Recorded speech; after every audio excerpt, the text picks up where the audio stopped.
Youth camps అవుతున్నా సరే ఆయన యొక్క పక్కన గెస్ట్ హౌస్ ఉంది. ఆ గెస్ట్ హౌస్ లో వండర్ఫుల్ ఘాట్ ఉంది.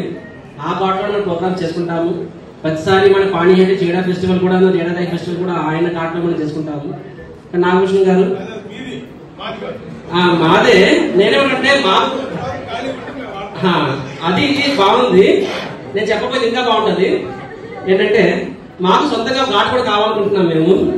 దానికి మీ యొక్క సహకారం కావాలి. దాని గురించి మాట్లాడతాను నేను. Thank you very much. Hare Krishna.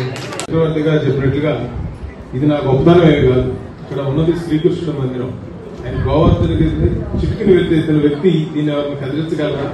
కదిలిస్తానన్నాడు, కదిలిపోతారు. ఎవరైనా సరే.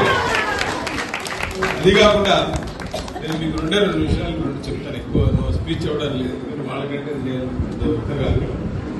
నేను ఇందులో ఒక భాగస్వామిని. ఏదో ఒక రోజు ఒక గంట పని చేసినా కూడా సంవత్సరానికి కూడా పని చేయాలని చేసుకొని వస్తాను. ఇలాంటి కార్యక్రమాలు ఇప్పుడు నేను ఇస్తాను. Thank you. నేను అనేది ఏంటంటే మీరందరూ ఒకటి గుర్తుపెట్టుకోవాలి. చాలా మందికి ఏంటంటే డబ్బులు ఉన్నవాడు, నా దృష్టిలో డబ్బులు ఉన్నవాడు సముద్రం లాంటివాడు, సంస్కారవంతుడు బావి లాంటివాడు, కొండలో మంచినీళ్ళు లాంటివాడు. సముద్రంలో నీళ్ళు తాగలేదు, పనికిరాదు. దాన్ని వాడితేనే దాని ఉపయోగం.